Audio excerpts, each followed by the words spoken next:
Chosen one, there are chains in your family line, invisible cords of pain, patterns repeating like storms across generations, cycles of poverty, broken relationships, silence, sickness, despair. They seemed unstoppable until you appeared. You were marked before birth, set apart not only to survive the curse but to shatter it. Your life has carried battles heavier than your years. Your nights have known a weight you could not explain. What you thought was punishment was preparation. The fire has only refined you. Listen carefully.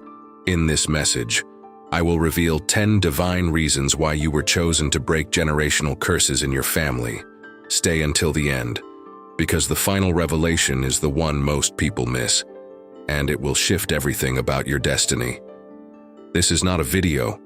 It is a prophetic encounter, a divine appointment, and you have been summoned for such a time as this. So pause here. If your spirit feels the weight of these words, respond in faith. Like this message, subscribe to this channel, and type in the comments, "I'm chosen," not as routine, but as a declaration heaven hears. Now take a deep breath, because what is about to be unveiled will not just explain your battles, it will reveal your assignment. By the end, you will know why you, and only you, were chosen to break the curses of your bloodline. You have always known you were different. From the very beginning, your soul never blended with the patterns around you. You could sit in the same room as others, yet feel like a foreigner in your own family. You could laugh, talk, even pretend to belong. But deep down, you carried a quiet awareness. Your spirit walked to a different rhythm. Why? Because heaven marked you before birth. While others were shaped by the culture of the family, you were preserved by the fire of destiny. This difference was not rejection, it was protection. Think of Joseph in Genesis 37. His brothers mocked him, rejected him, even plotted to destroy him. Why? Because his life carried a destiny they could not understand.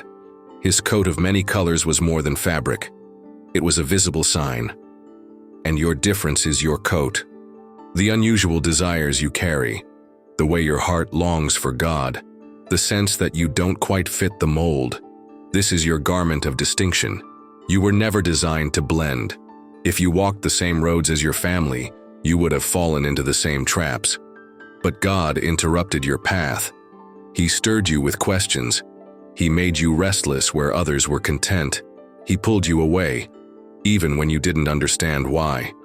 This is why you always felt like an outsider, not because you were cursed, but because you were chosen. Reflect for a moment. How many times did you force yourself into places that never welcomed you? How many times did you silence your own voice just to keep peace? And yet something inside refused to die. That inner flame is the proof of your calling. Jeremiah 1-5 declares, "Before I formed you in the womb, I knew you, and before you were born, I set you apart." This scripture is not distant. It is your reality. Long before cycles of pain repeated themselves, God whispered your name.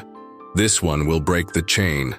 So when you felt unseen, like you were actually hidden, when you felt excluded, you were preserved. Your difference was never a curse. It was the evidence of a greater call. This is why you never quite belonged, because you were never meant to continue the cycle. You were meant to end it. Now breathe this truth in. Your difference is not a burden. It is your crown. Wear it boldly, for what heaven marks as distinct, hell cannot destroy. And if you can embrace this, then you are ready for the next revelation, because difference is not enough. To break a generational curse, heaven places something deeper inside you, a strength born only in fire. Are you ready to understand why your battles were heavier than anyone else's? Let us step into the second reason. Do you ever wonder why your life has felt heavier than others? Why the battles you faced seemed too intense for one soul to carry? It is because you were chosen to carry a strength hidden deep inside. A strength forged in silence, revealed only in fire. Your scars are your weapons. The things that almost broke you became the very proof that you cannot be broken. Every tear, every betrayal, every sleepless night became the secret gymnasium where heaven trained your spirit. Think of David. Before he held a crown, he held a sling. Before he faced Goliath, he faced lions and bears in the wilderness, alone, unseen, uncelebrated. Yet those hidden battles shaped a hidden strength. When the giant finally appeared, David did not tremble, because the strength to overcome was already alive in him. Your family never saw the lions you fought in silence. They never saw the nights you wrestled with despair. They never saw the secret wars in your mind. But heaven saw. Every unseen battle was adding weight to your spirit, preparing you for a destiny greater than the giant standing before your bloodline. Do you realize what this means? Nothing you went through was wasted. The abuse, the rejection, the loneliness, none of it was random. It was fire, forging steel into your bones. You are not fragile. You are not weak. You are a warrior carrying strength your ancestors prayed for but never walked in. Isaiah 40:31 declares, "But they who wait for the Lord shall renew their strength. They shall mount up with wings like eagles. They shall run and not be weary. They shall walk and not faint." This was written for you. While others fainted, you endured. While others gave up, you pressed forward. That endurance is not natural. It is divine. You may look at yourself and see weakness, but heaven sees endurance. Heaven sees resilience. And because you survived what others could not, you now carry authority to break what others could not. Pause here. Think of the times you should have lost your mind, when the weight was too much, when quitting felt easier than living. Yet you survived. Why? Because survival was never the goal. Strength was. You were preserved to conquer. That is why enemies underestimated you. They saw pain but not strength. They judged your tears but not your endurance. They thought the fire would consume you, but it refined you instead. The very fact that you are still here, still breathing, still seeking truth, is the greatest evidence of your hidden strength. Because only the strong survive the weight of generational curses. And you are more than a survivor. You are the breaker. So when you doubt yourself, remember David. When you question your capacity, remember the lions and bears already defeated. The giant before you is only a public confirmation of the private victories already won. Lift your head. Your scars shine like armor. Your tears have watered seeds of strength, and the very weight that tried to crush you has become the foundation you now stand on. But strength alone is not enough, because while strength keeps you standing, your calling demands something greater, the ability to carry others in prayer. This is the next secret of your assignment. Have you noticed how often you feel battles that aren't even yours? Why tears rise when you hear of pain that doesn't touch you directly? Why you wake with heaviness, sensing storms in the spirit before they arrive? This is not sensitivity or weakness. It is the fire of intercession burning within you. You carry a burden others do not. Your heart bleeds for your family, even when they dismiss you. You feel the warfare around them, even when they laugh and call it coincidence. You stand in the gap without applause, without recognition, because intercession is not about visibility, it is about destiny. Think of Moses on the mountain in Exodus 32. Israel rebelled, building a golden calf. God's wrath was kindled, ready to consume them. But Moses cried out, "Turn from your fierce anger, O Lord," and the prayer of one man preserved a nation. This is your mantle. You feel battles that are not yours because you are called to stand where no one else will. Your whispered cries in the night shift atmospheres your family cannot see. When you pray, chains tremble. When you intercede, ancient curses lose their grip. James 5:16 declares, "The prayer of a righteous person is powerful and effective." Your prayers are not empty words. They are fire arrows in the unseen. They are thunder in the spirit. And whether you feel it or not, heaven responds. The heaviness you feel at times is not depression. It is the groaning of the Spirit within you. Romans 8:26 says, "The Spirit Himself intercedes for us with groanings too deep for words." Even when you cannot form sentences, your tears speak. Your sighs become warfare. Your silence carries weight. But I know it hasn't been easy. You ask, why me, God? Why do I feel this so strongly while others seem so free? Because you were called to stand in the fire, to break what others ignore, to carry burdens of generations and hand them over at the throne of God. Think of the moments you suddenly felt led to pray. The nights you woke at 3 a.m. with no explanation. The heaviness that lifted only after you cried out.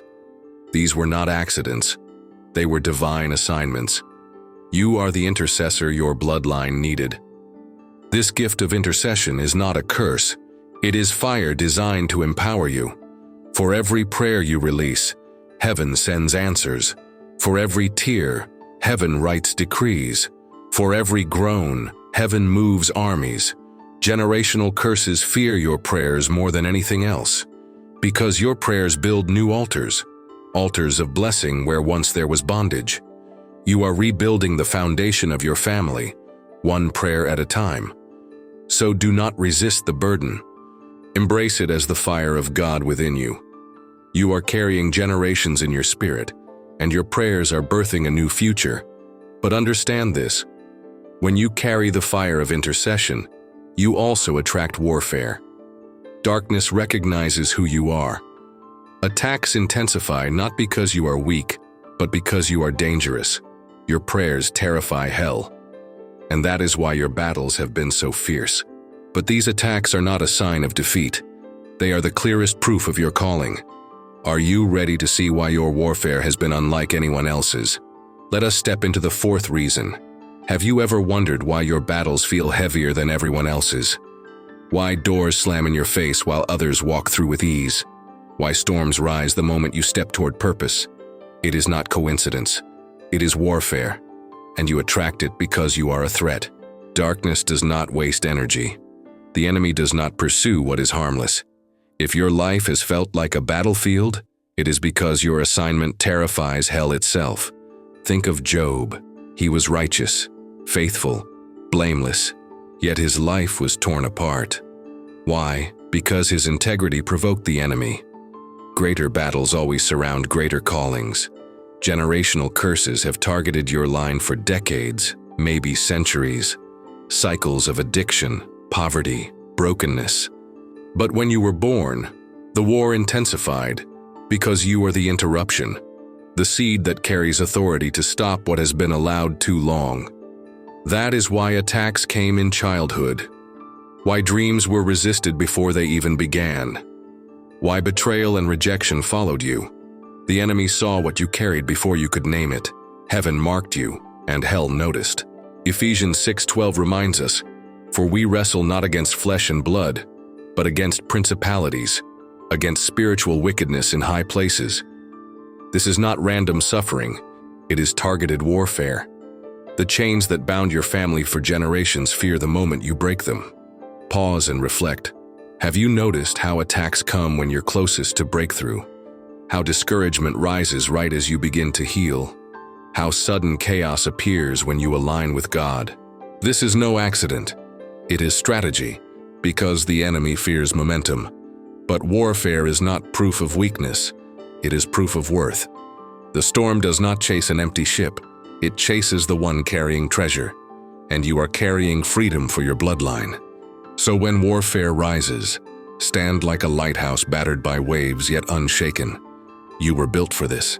You are shielded even in the fire. Think of Elisha's servant in 2 Kings 6. He trembled when he saw enemy armies surrounding them. But Elisha prayed, "Open his eyes, Lord." And suddenly, he saw the hills filled with horses and chariots of fire. You may feel surrounded, but heaven surrounds what surrounds you. Yes, the attacks have been fierce, but the fact that you are still here, still standing, still listening, means the warfare failed. The curse has not won. Every attempt to break you only revealed your indestructible purpose. Your battles are not just about surviving. They are about proving the covering upon you. If you attract unusual warfare, it is because you also carry unusual protection. You are not fighting alone. You never were. And where warfare rises, divine fire rises higher. Your ears have been tuned to a frequency others cannot hear, the whisper of destiny. So lift your head, even in the storm. This warfare is not your end. It is your confirmation. And what you are about to discover will explain why you notice signs others ignore. Have you noticed how your spirit picks up on things before they happen? How you sense a shift when no one else feels it? How dreams, signs, and subtle whispers follow you like secret messages? This is not imagination. It is destiny speaking. You have ears tuned to the frequency of heaven. Others walk blind to the signs, deaf to the whispers, but you cannot ignore them. A song plays and it feels written for you. A number repeats until it burns in your spirit. A dream wakes you, and you know it carries weight. This is how destiny speaks. Think of Samuel in 1 Samuel 3. The boy lay in the temple, and in the stillness of night he heard his name. At first he thought it was Eli, but soon he realized it was the voice of the Lord.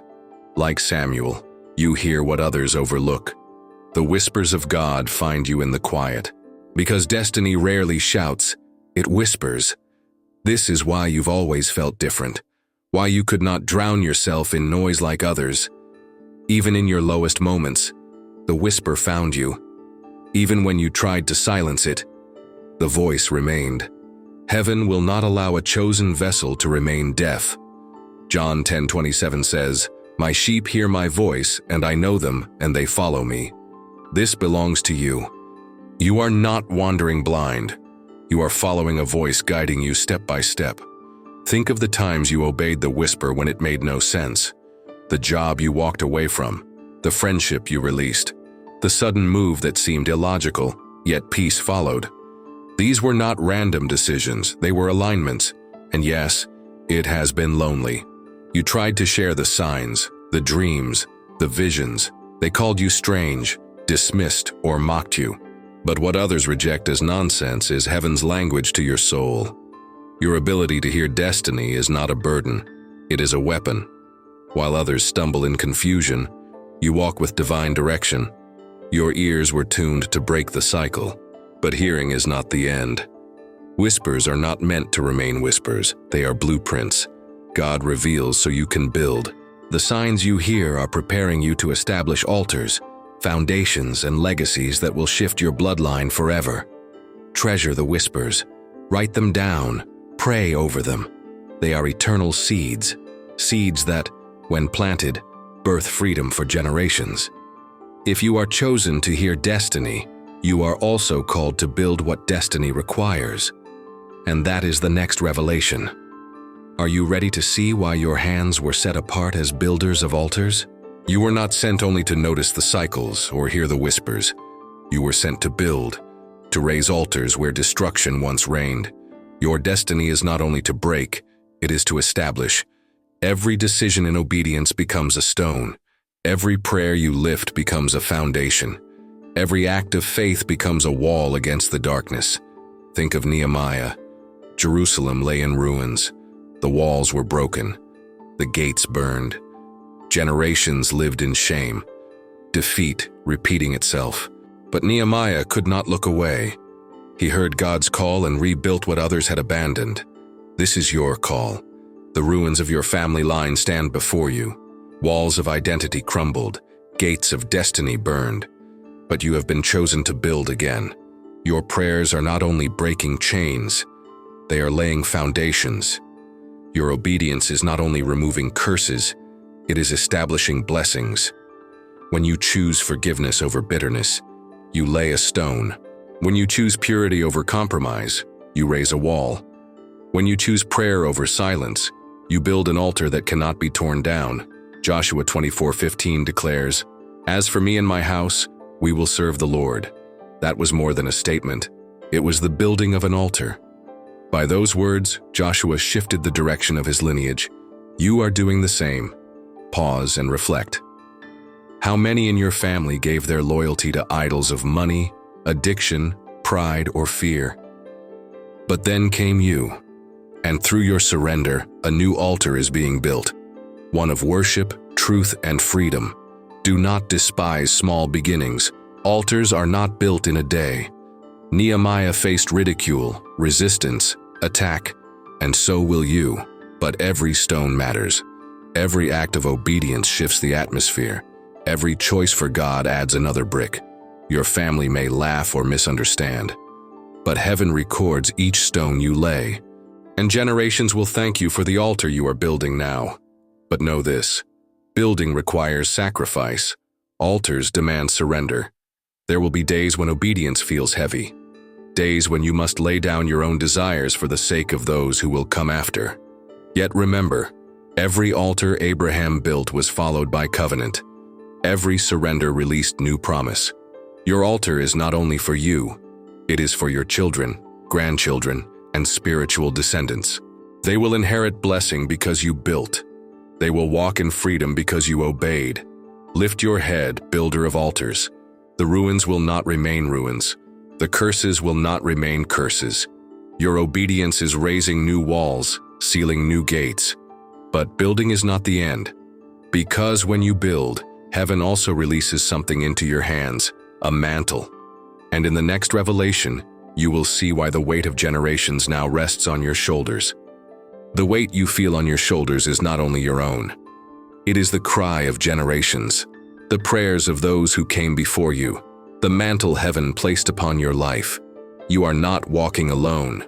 You walk with the unfulfilled dreams of your ancestors, the secret prayers of a grandmother, the longing of a father who wished for freedom but never found it, the silent cries of those who lived and died under curses they could not break.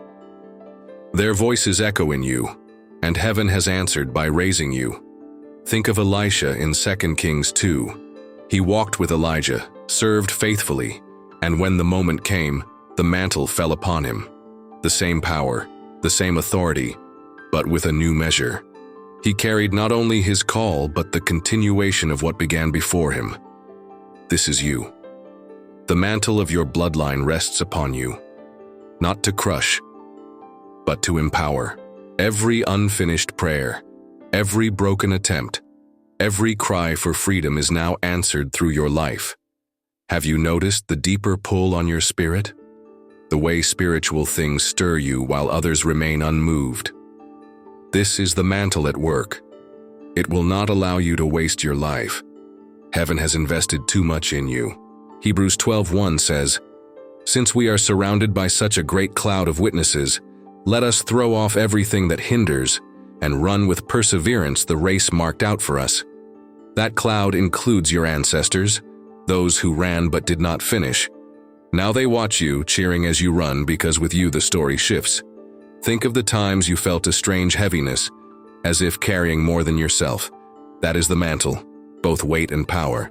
Though it feels heavy, it also gives authority to break what your family could not. But mantles are not given lightly. They are passed through fire. Elisha watched Elijah ascend in a whirlwind of flame. You too endured fire, watching things you loved be stripped away. But out of the fire, a mantle fell, and now it rests on you. This mantle is proof that heaven trusts you. It is why you could not give up, even when you tried.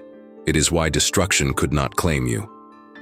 Because the mantle had to be preserved, and now you carry authority. When you pray, it is with the weight of generations. When you decree freedom, heaven echoes your words. When you take a stand, all of heaven stands with you. But a mantle is not just for carrying, so it must be activated. If unused, it is wasted. Yours was not given to be wasted. This is why your spirit feels urgency, why you cannot settle or compromise. The mantle demands that you rise. Yet a mantle without authority is powerless. And that leads us to the next revelation, the keys of heaven placed in your hands. There is a reason your words carry weight. Why atmospheres shift when you speak. Why darkness trembles when you decree light. It is because heaven has placed keys in your hands, divine authority. Not iron keys, but spiritual ones. Keys that open doors of blessing and shut gates of destruction. Keys that bind curses and loose freedom. Jesus said in Matthew 16:19, "I will give you the keys of the kingdom of heaven. Whatever you bind on earth will be bound in heaven, and whatever you loose on earth will be loosed in heaven. This is not symbolism. It is divine truth, and it belongs to you. Have you noticed how quickly your words manifest? When you spoke in anger, things shifted negatively. When you spoke in faith, miracles unfolded. Your tongue is not ordinary. Your decrees are sealed in heaven. Think of Elijah. He declared, "There will be no rain in the land except at my word." And heaven honored it. Rain stopped. Seasons shifted because his words carried authority, and so do yours. This is why silence has been one of your greatest battles. Why shame tried to mute you. Why the enemy whispered that your prayers don't matter. He fears your voice, because your words dismantle his plans. Proverbs 18:21 says, "Death and life are in the power of the tongue, and those who love it will eat its fruit." Every word you speak is a seed. Every declaration is a hammer. Every prayer is a sword. You do not fight with fists, you legislate with your mouth. Pause and reflect. How many times have you spoken in pain and later saw it come to pass? How many blessings you released shifted lives unexpectedly? This is not coincidence. It is heaven's authority working through you. But authority requires responsibility. If you hold keys, you must know when to open and when to shut. Guard your words. Speak with intention, because your mouth is prophetic. It shapes destiny. When you say, "This curse ends with me," heaven agrees. When you decree, "My children will walk in freedom," heaven establishes it. When you bind depression and release joy, heaven enforces it. But hear me, authority is rooted in identity. If you forget who you are, you will forget what you carry. That is why the enemy attacks your self-worth. But your authority does not come from family name, achievements, or approval. It comes from heaven alone. Once you accept this truth, nothing can silence you again. No curse can hold you. No demon can bind you. Because you carry the keys. Lift your voice. Speak with confidence. Decree with boldness. Your authority was given to shift the story of your bloodline forever. But this is not the final sign, because there is one greater proof of your calling, your very survival. Pause and think. How many times should your story have ended? How many times were you standing at the edge of destruction yet pulled back at the last second? How many moments did death, despair, or disaster stretch out their hands, but you survived? Your survival is not random. It is prophetic. Every escape was a sign that your life carries a purpose greater than you imagine. Think of Daniel, thrown into the lion's den, surrounded by jaws meant to crush him. By morning, he was still alive. Why? Because his survival revealed the power of his God. It was about declaring to kings and nations that heaven rules. This is you. Every time depression should have swallowed you, it didn't. Every time betrayal tried to break you, it failed. Every time sickness or disaster came near, you walked out. Because heaven preserved you. Psalm 118:17 declares, "I shall not die but live and declare the works of the Lord." This is your verse. You survived not to wander, but to declare. Not to merely exist, but to break. Not to remain silent, but to speak the works of God through your life. From childhood, you endured what crushed others. In youth, you escaped dangers that left others broken. Even as an adult, storms tried to destroy your mind. Yet here you are, still standing, still breathing. Your survival is heaven's way of saying, "This one cannot be stopped." You are not just alive, you are preserved. The curse could not take you because your destiny required your survival. But survival was never just for you. Every time you walked out of the fire, it was for your bloodline.